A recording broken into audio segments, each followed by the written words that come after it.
Hello and welcome to Amita Mukherjee investment consultancies another video. এই ভিডিওতে আমরা ডিসকাস করব যে প্রপারলি ফাইন্যান্সিয়াল প্ল্যানিং ঠিক কীভাবে করা উচিত।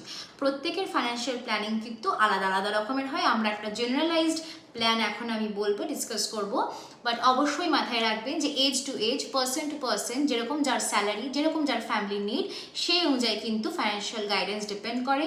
আমাদের কাছে আসতে হবে তার জন্য, যাতে আমরা আপনাদেরকে পুরো কমপ্লিট সাহায্য করতে পারি, গাইডেন্স দিতে পারি। এবং কনসালটেশন কিন্তু কমপ্লিটলি ফ্রি অফ কস্ট। আপনি যদি আমাদের কাছে এসে কনসালটেশন নেন যে এক্স্যাক্টলি আপনার কিভাবে ফাইন্যান্সিয়াল প্ল্যান করা উচিত, that is completely free of cost. তার জন্য কোনো চার্জেস আমরা নিই না।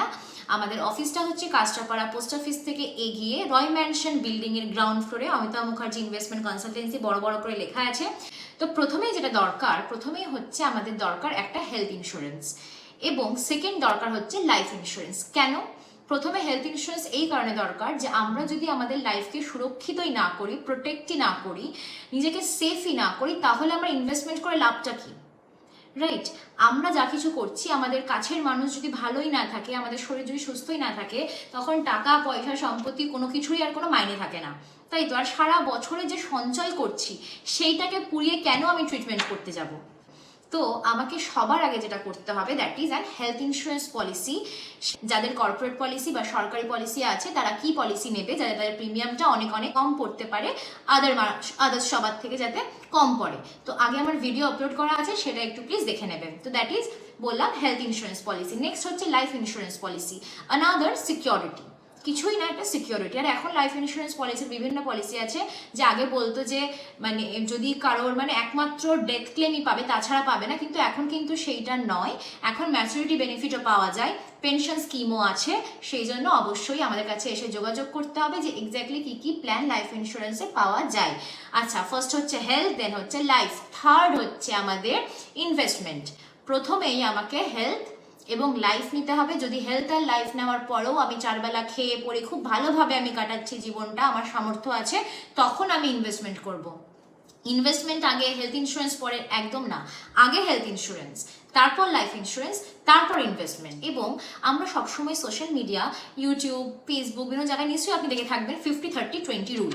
What is 50-30-20 rule? আপনার স্যালারিটাকে 50%, 30%, 20%-এ ডিভাইড করা হয়েছে।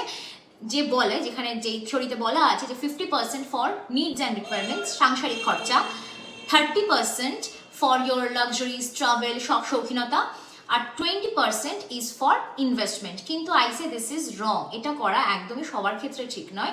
কেন কি 50% আপনি ফ্যামিলির জন্য দিচ্ছেন, ডেফিনেটলি দরকার। 30% is for your investment and insurance. 30% আমাকে কিন্তু সবসময় ইনভেস্টমেন্ট, ইন্স্যুরেন্স, 30% লাক্সারিজ নয়, কারণ that is, luxury is not important. যদি শরীরটাই না থাকে, যদি আমি ভালোই না থাকি, সুস্থ না থাকি, বা আমার লাইফটা সিকিউরই না হলো, তাহলে আমি লাক্সারি করে কি লাভ? কি করে করবো ভবিষ্যতে? আমি আজকে করছি, 2 বছর পর আমার শরীর অসুস্থ হলো, এমন অসুস্থ হলো যে আমি সামলে উঠতে গিয়ে আমার সব টাকা বেরিয়ে গেলে, ভবিষ্যতে আর লাক্সারি করার টাকাই থাকলো না। তো লাইফ ইজ নট সিকিউরড। তো সেটা করতে গেলে after your needs and requirements, সাংসারিক খরচার পরে, যেটা সাংসারিক খরচাটা আগে দরকার হয়, সেটার পরে সেকেন্ড মোস্ট ইম্পর্টেন্ট থিং হচ্ছে আমাদের ইন্স্যুরেন্স অ্যান্ড ইনভেস্টমেন্ট। তাই জন্য 50%, 50-30 রুলের 50% সাংসারিক খরচা, 30% ইনভেস্টমেন্ট অ্যান্ড ইন্স্যুরেন্স, 20% হচ্ছে নিডস অ্যান্ড লাক্সারি। হচ্ছে একটা বেসিক ফাইন্যান্সিয়াল স্ট্রাকচার, যেটা আমি বললাম বেসিক। তাছাড়াও গোলসের ওপর, সেই অনুযায়ী কিন্তু আমাদের একটা গোল ফার্স্টে সেট করতে হয়। তারপর কত টাকা মাসে মাসে ইনভেস্ট করলে সেখানে যাবে, নাকি লামসাম টাকা, কত টাকা ইনভেস্ট করলে কত বছরে কতটা হতে পারে অন অ্যান অ্যাভারেজ, সেইটা আমরা অ্যানালাইসিস করে আপনাকে একটা বেসিক আইডিয়া দিতে পারি। তো এইসবের জন্য অবশ্যই আপনাকে একজন প্রফেশনাল ফাইন্যান্সিয়াল অ্যাডভাইজারের গাইডেন্স নেওয়া উচিত, যেরকম আমরা। আমাদের অফিস অ্যাড্রেস আমি আগেই বলে দিয়েছি, কাস্টাপাড়া পোস্ট অফিস থেকে এগিয়ে Roy Mansion ground floor, Amita Mukherjee investment consultancy. আগেই বলে দিয়েছি, ফোন নাম্বার স্ক্রিনে দেওয়া থাকছে, তাছাড়াও ফোন নাম্বার ওপরেও মেনশন করা থাকছে। অবশ্যই কিন্তু আপনাদের আমাদের সাথে যোগাযোগ করতে হবে যদি নিজের জন্য আজকে বেস্ট ফাইন্যান্সিয়াল প্ল্যানিংটা চেয়ে থাকেন। Alright, thank you for watching my video. আর আসতে হবে অমিতা মুখার্জি ইনভেস্টমেন্ট কনসালটেন্সি, ভুললে চলবে না।